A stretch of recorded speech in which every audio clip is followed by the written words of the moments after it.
After an 11-3 season, the Iowa State Cyclones have bigger goals in 2025. I know it seems weird that they might be able to build upon that season, but this is a team that has high expectations for this year. We take a deep dive into the Iowa State Cyclones to see what should we expect from Matt Campbell's team in this season. This is going to be a really fun year. After an 11-3 year, that was a successful year, and Matt Campbell continues to win football games with the Cyclones. When you look at what he's been able to do, there are definitely been times where people doubt him, and there are times where they have high expectations to live up to. And Iowa State's just been a consistent contender in the Big 12. That's been one thing that's stayed consistent under Campbell, and his name keeps coming up in these job candidate opportunities for head coaching jobs at bigger programs, and he's still with the Cyclones. He really likes where he's at, and this is a program that embraces him and embraces the role they play. Now, it's going to be hard to win in the Big 12. This is one of the tougher conferences to win just because of the depth of this conference. That being said, this is a team that expects to win the Big 12. They expect to come out on top. They came up short in the Big 12 championship game last year against Arizona State, and they're looking to win that game this year. Now, the transfer portal didn't do a ton of damage to this group. The NFL draft is really where you lost more of your talent. The big ones are Jaden Higgins and Jalen Noel. You also lose Jalen Travis and Gerard Hufford on offense. Darian Porter and Malik Ferdinand, Miles Purchase, Bo Frailer are going to be guys you lose on defense to the NFL draft. The transfer portal didn't really do much to the offense overall. The defense lost quite a few pieces that were going to play important roles, but I think they feel pretty good about the guys they had behind them to step up. They also bring in some talent from the portal to replace some of those guys up front. So a guy like Tamtoa McDonough, you also bring in Vontre Malone at defensive end. Those are two guys that could play big roles at defensive end. You also have Cannon Butler coming in from Northern Iowa. He is someone who, one, has a great name, but he is someone who can play at a high level. We'll see if he's able to do that for this team. You also have some wide receiver talent to keep an eye on. Chase Sewell picked the Cyclones over a number of big teams. That felt like a huge recruiting win, especially when you lose Higgin and Noel. Bringing in a guy like him who has big playability is going to help you replace that talent. Xavier Townsend comes in from UCF. He, I think, is going to be someone you're kind of on a wait and see right now, but he does have the talent as well. The wide receiver position we'll dive into more later, but that's a group that plays a huge role in getting this offense back to where it needs to be. Now, you're probably not replacing the talent and the production of Higgins and Noel, but you do have some big time players that can step up and play well in their new roles. The quarterback position is going to be under the spotlight, and for good reason. Rocco Becht is one of the best quarterbacks in college football. He has the ability to be an NFL draft pick when it's all said and done, and there is room for him to grow. He's an honorable mention Big 12 player from last year. He's not going to be satisfied with that. That's a competitor that wants to be first team all Big 12. He probably wants to be an All-American. And when you look at his numbers, there are areas where he can improve. Completing less than 60% of your passes is one area where he can get better. And this is a really good player still. So taking care of business, completing more throws, doing that with new wide receivers might provide some challenges early on, but this is a guy who is capable of making those throws. He threw for over 3,500 yards, 25 touchdowns as well. You want to see him reduce the 9 interceptions. So you're thinking, okay, this guy's really good. What else can he do to get better? There are definitely things that he can improve. There are things that he can improve upon and make this offense better in the process. Rocco Becht is going to be the first one to tell you that, hey, I can do things better. I can do this part. I can read this defense a little better, make quicker decisions. And that's terrifying. If this guy throws for 4,000 yards this year, that would be insane. Now that's seems lofty. But if you're completing more of your passes, you're not turning the ball over, an extra 500 yards is not that difficult to get to. Now, you do have to do it with new wide receivers, but I'm just saying that it is possible. It is possible for Rocco Becht to get better and make more plays. that is a possibility. Behind him is where you maybe have concerns in terms of depth. Connor Moberly is going to be the backup, maybe, but we'll see what happens with that competition for QB2. Rocco Becht is easily QB1. There's not any competition there. But what happens if they need someone else to go in? That's going to be a question to keep an eye on. Now, the one area I'd like to see outside of the passing attack prove themselves a little bit more is the rushing attack. And you have a two-headed monster that could be electric this year. Carson Hansen and Abu Sama have the ability to explode this year, and they had solid seasons in 2024. Hansen had 752 yards and 13 touchdowns. Sama 587 yards and 2 more scores. They are a great complement to each other. They have the ability to make big plays, and I think that they could be even better in 2025, especially when we talk about the offensive line.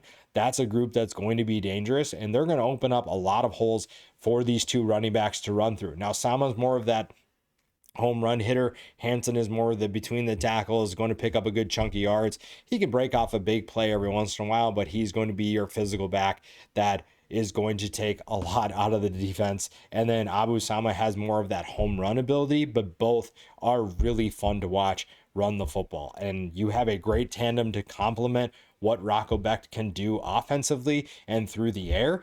That is the ideal formula for a team that is looking to take another step in this season. Iowa State was right there last year. They had it in their grasp. They had the ability. They just came up short. To ensure that you don't come up short this year, you have the right pieces coming back. You have the right players that a lot of them could come back another year. But you're not worried about that. You're worried about accomplishing your goals and getting Iowa State to the college football playoff. Can you imagine a home game? This is where we're just, you know what, fine. For Iowa State, let's go off the rails. Rocco Becht has a monster year. Iowa State is getting to a point where they're a top 4 seed and they get a home game in the playoff. Can you imagine Iowa State's atmosphere in the playoff at home? Insane. We talk about how this place is one of the toughest places to play if you're a road team. Now put the playoff on this team. Again, this is just getting ahead of ourselves. There's still an entire season to play. But let's just get delusional for a second. Let's just think about what that could be. That would be crazy. I would love every second of that. Now, back to the rushing attack. Hansen and Sama, one of the best tandems in college football, honestly.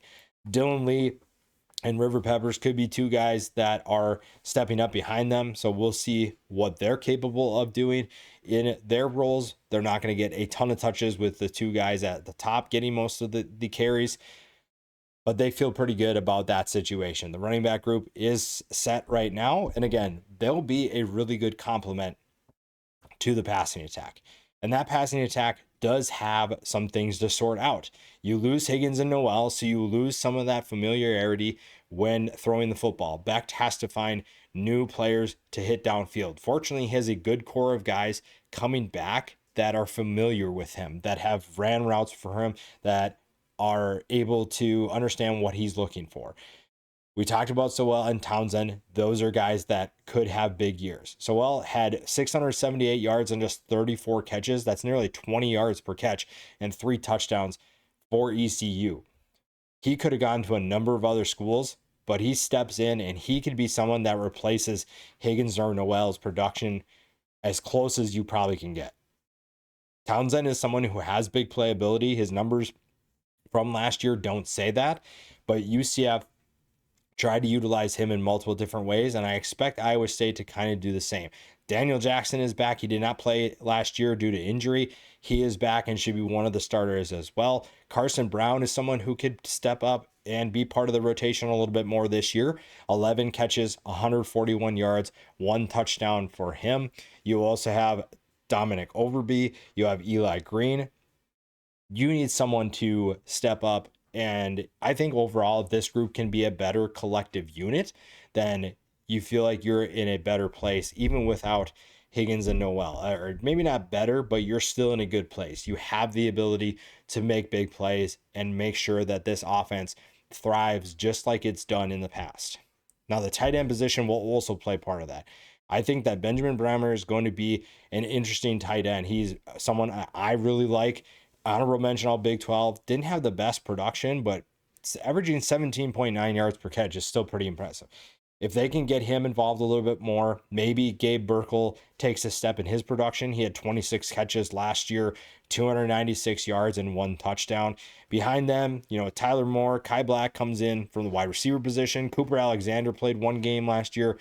The tight end position is a staple of this offense, and it's been fun when they've had good tight ends, and I think they have 2 really good ones that could help replace Higgins and Noel, could show that, hey, we don't have our elite wide receivers like we used to. We have a couple of guys that are good, but the tight end position is going to provide us the mismatches. And Rocco Beck does not care who he's throwing to. As long as they're catching the ball, he's happy. And he's someone who will distribute it to literally everyone. So he is someone that is capable of getting the ball to those players. It's just on those guys to step their game up and show that they're going to be a reliable target. We talked about the offensive line and how important it is. And when you look at the guys they have coming back, this is going to be one of the best offensive lines in college football. The tackle positions are solid. Tyler Miller and James Neal III, ton of experience. You have guys that are, if they're healthy, they're some of the best at their positions.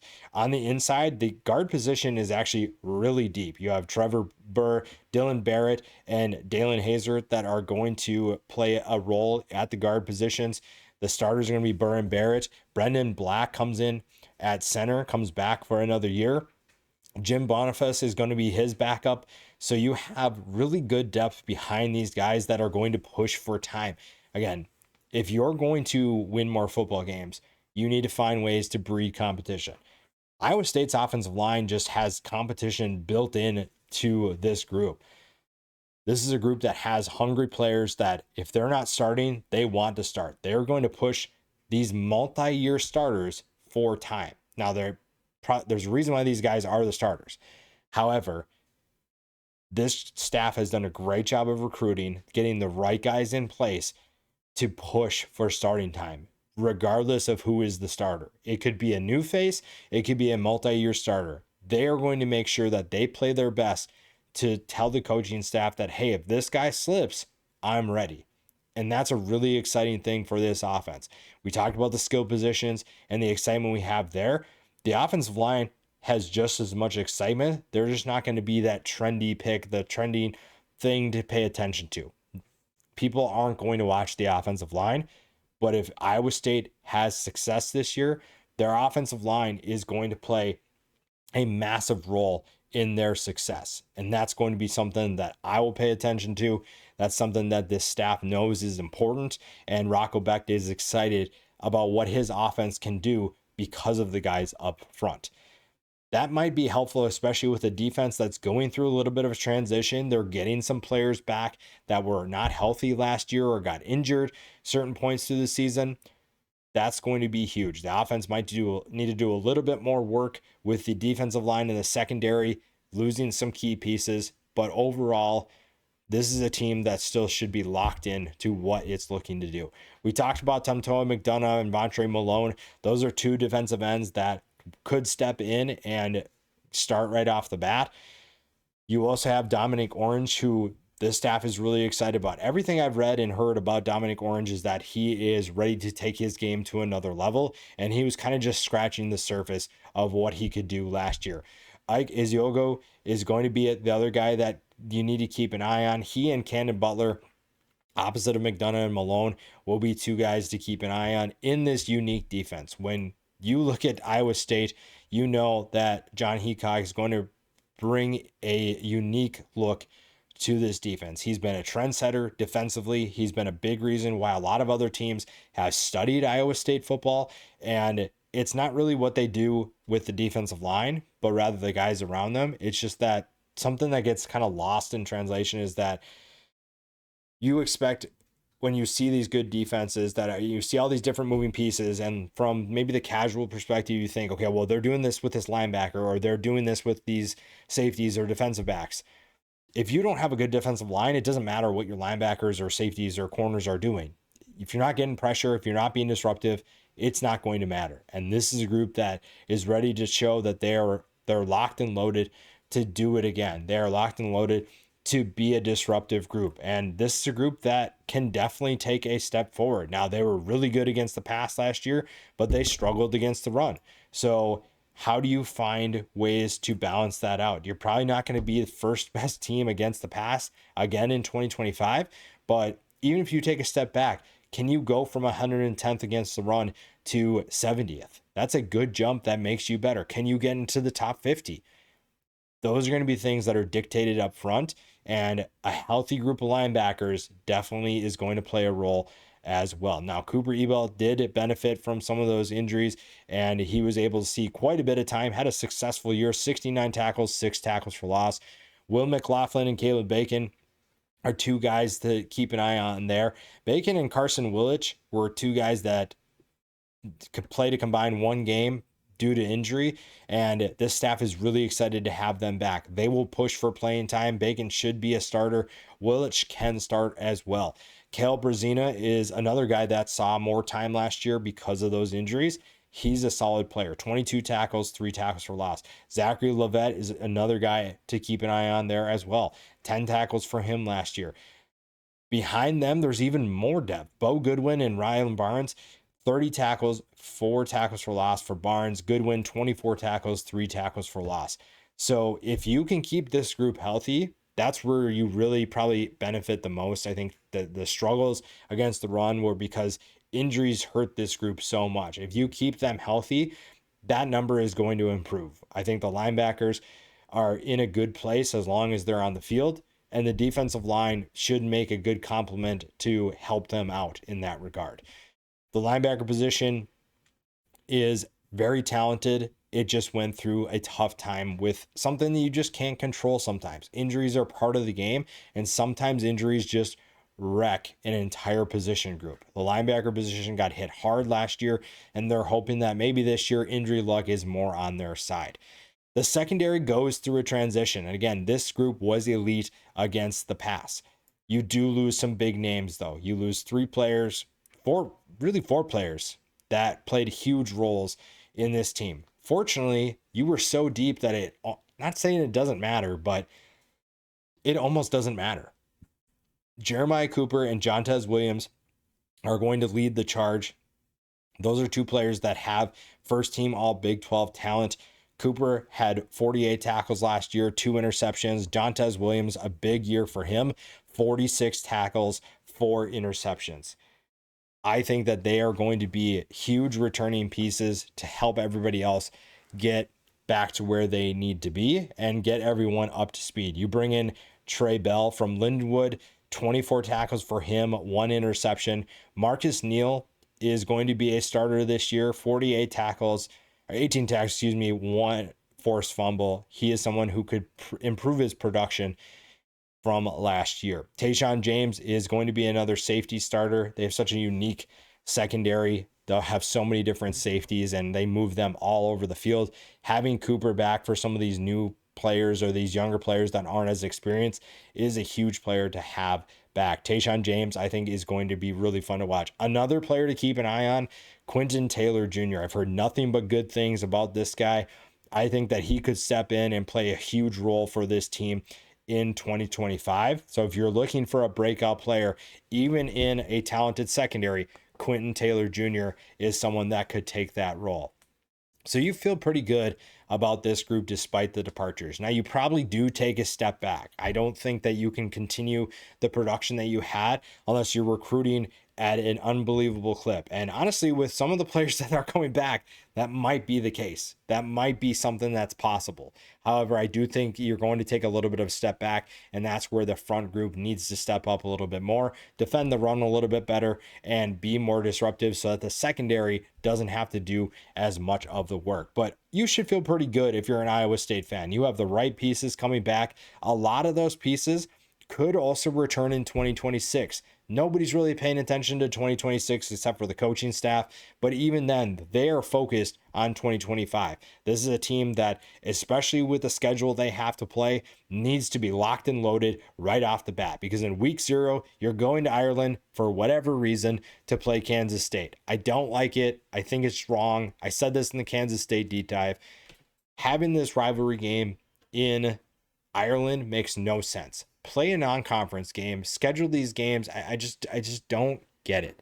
I like week 0. I like having the season start early, but having a game like this that has such a big magnitude for this season, especially in the Big 12, it feels wrong to play that in week 0. Now, it does increase the intensity for this game and for the week, but I just don't like playing a game like this so early. Play a non-conference game, do something a little bit different. You can play a big team, but don't play a conference opponent like this. I just don't like it. All right, rant over.